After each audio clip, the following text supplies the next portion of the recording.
Do you ever feel awkward being alone? Like you constantly need people around you to feel happy? The truth is, learning to enjoy your own company is the most powerful thing you can do for yourself. In today's video, I'm gonna go ahead and give you 5 practical steps on how to become your own best friend and enjoy your own company.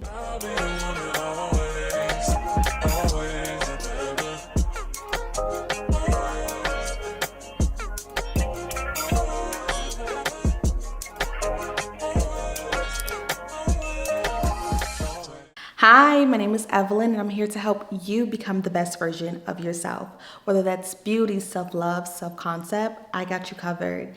If you want to learn how to become the best version of yourself, go ahead and give this video a big thumbs up. Hit that subscribe button and also hit that notification button so you never miss a video. Most people avoid being alone because they are afraid of their own thoughts. But when you learn to love solitude, you unlock confidence, peace, and self-discovery. Here's how to start embracing your own company and making the most of it. Step 1 is to shift your mindset about being alone. Being alone does not mean you're lonely. It's a time for you to recharge, reflect, and really pour back into yourself. Like, it is something that we take for granted, and it's actually a gift because a lot of people do not have that much solitude themselves. So if you are a person that you have a lot of alone time, enjoy it. This is the perfect time for you to pour into yourself, reflect, recharge. Do the things that you desire, things that you love without having to have someone next to you or be by you. I love my solitude when I'm walking. I get to hear my own thoughts. I have new ideas coming in. It's just really amazing to just recharge and reflect and just have that time for myself. Figure out things that you like, figure out things that you don't like, and you get to know yourself on a more deeper level. So definitely shift your focus and shift your perspective on being alone. Step 2 is to plan solo dates and activities that you love. You need to be treating yourself like you are your best friend, even sometimes like you are your lover, okay? Plan your solo dates, plan it at least once a week. I'm going back to dating myself once a week, just having a couple of hours where I'm just taking myself out, discovering myself, getting into town and seeing what I like, what I don't like. I'm just so ready for this event that I'm going to this Saturday. It has to do with my favorite movie, one of my favorite movies. I'm gonna do a YouTube shorts on it. You'll see. Yes, like I'm so excited for that. But plan out solo dates. So you can go out on a coffee date, go on a walk, go to a bookstore, go to a fine dining place. Like, make it fun. Like, it doesn't have to be boring. Paint and sip. Like, if you're like a painter, you like to draw, whatever. You can do like pottery, like do the little pottery classes. There's so much you can do. Like, I need to make a date jar, like a self-care date jar or like a self-love date jar, because I have like a whole thing from like on my notes on my phone of just so many different dates activities, which I could leave like a few activities like up in the screen. I can also leave it in the comments down below. Like, if you're 21 and up, you can do like wine tasting. You can do like pasta class. Like, I'm seeing a lot of those on like TikTok, like pasta class things. So there's so much you can do. So you can make it very fun. You can make it very spontaneous and plan out solo dates, plan out activities that you love and make it a weekly basis. If you can't, try to do it at least once or twice a month, and you will see a big difference on how you just show up for yourself. Step 3 is to get comfortable with silence and reflections. We often distract ourselves with noise like TV, social media, people. So really limit that, like get that out of the way and try to sit in silence or journal or meditate. Like, you will really start to learn so much more about you when you are in your solitude, when you are not hearing anything. Like, I'm not gonna lie, like, okay, let me tell you a little bit about me. I like to randomly like make noise. I'm that sibling. Y'all know that sibling that just be like, "Ah," or just start like singing a random song. It's so loud. That's me. I can get really uncomfortable with silence. I'm working on it. Okay, I'm working on this is the self-awareness. This is, you see, this is what solitude does for you. It builds self-awareness. And when I'm by myself, I try not to do that.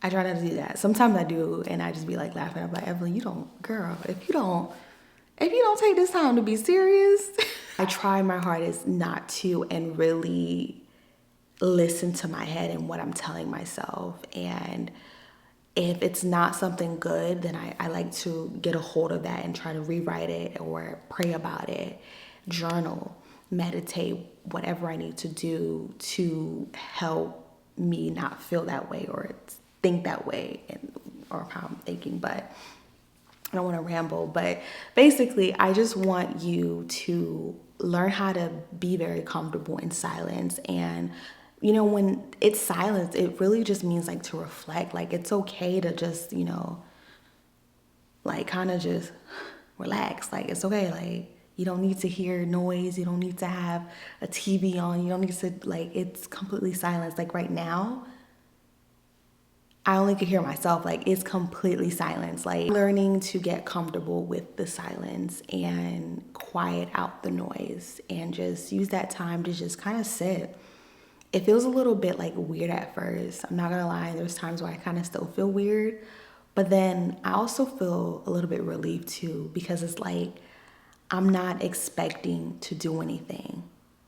I'm just like existing, like in this moment. Use your silence, like the silent time to just reflect and just learn more about yourself, like really hear what you're saying to yourself, your thoughts. Step 4 would be is to stop seeking constant external validations. This is huge. You do not need people to tell you how to feel.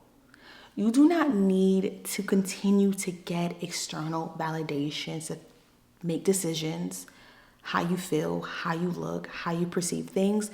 You need to get to a point where you trust yourself. You trust your feelings, your judgment, your choices, your intuitions, your discernment.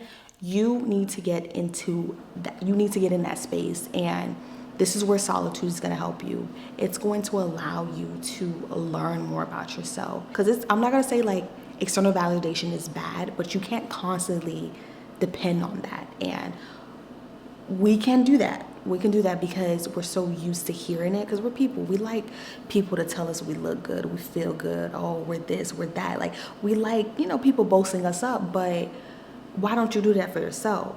Why don't you, if you're the source, if you can get it from yourself, it would be 10 times better than getting it from other people. You are the source. So if you can validate yourself, validate your own experience, your feelings, your discernment, your judgment, you end up building trust within yourself, and you are more than capable of just be like, you know, when people give their opinion and people may say, oh, I feel like you should do this, but you can kindly be like, I appreciate your input, I appreciate your feelings and your opinions, but it's not needed. I've already discussed it with myself, and this is what I'm gonna do. Thanks though, thanks for letting me know. And you gotta get to that point, and that's something I'm working on too, is just really validating myself more than I'm wanting validation from other people. And you have to pour into you. You have to seek your own approval first. Step 5 would be is to develop hobbies that fulfill you. This is the best time for you to try out what you want to try out. Like, do what makes you happy. Do things that you probably thought like I wouldn't have done as a little kid, but now you want to do now that you're an adult. I'll say for me is I've been taking private swimming classes. I'm really happy that I'm getting over that fear of water and using water to guide me instead of being so afraid of it. Because I used to be so afraid of water. Like, I would think I would drown. I would think I would probably sink, die underwater. I was just so afraid. But also in the back end of that, I want to literally be in the middle of the ocean of water and just like float and just be at peace. Like, that is like the main thing that I just think about when I'm taking my swim classes every Saturday. Like, I'm thinking about like, girl, like in the next couple of years, you're gonna be the best swimmer. Do things that fulfill you. Do hobbies that are gonna make you happy and that just brings out a different version of you. Like painting is so great because painting is great for, you know, you're bringing out your creativity. Reading, oh my gosh, I've gotten back to reading. I read the whole book of the Twisted series. My favorite one is Twisted Hate. And then it would be Twisted Games. Yeah. And then Twisted Lies, and then Twisted Love. I really don't like Twisted Love. Like, I think that's everyone's favorite, but no. Alex is no, he's a no for me. But Twisted Hate, Frenemies to Lovers, I'm here for it. But I could talk about books all day, but reading is really good. Working out, like finding out a different workout that you may like and that you want to invest in, like Pilates. Because I've been good on my Pilates. Pilates ain't no joke. Pilates ain't no joke. It's no joke. It's no joke. But that's a really great hobby to, you know, invest in. Weight training, whatever you want to do. Some people take like the bar class, so invest in that. Also cooking is good as well for like hobbies. Sewing, crochet. My sister loves to crochet. She loves to crochet. You know, even like editing videos, recording videos, like YouTube can be a hobby. So there's so much you can do.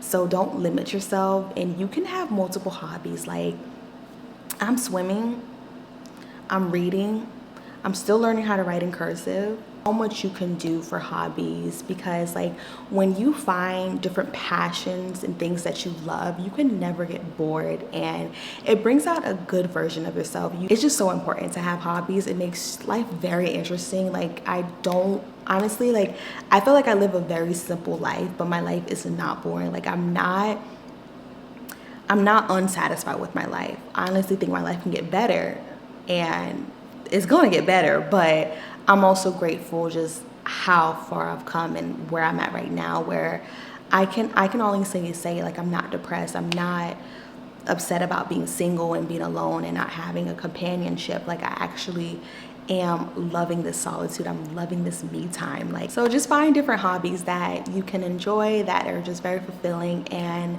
will bring out just a good version and best version of yourself. So definitely do that. I do want to hear your thoughts. What is one thing that you enjoy while being alone? Go ahead and comment down that below. Remember, you are your longest relationship, so make it a good one.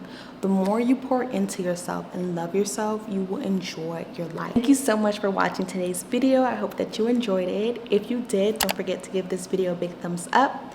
Hit that subscribe button and also hit that notification button so you never miss a video. I'll see you in my next one. Bye.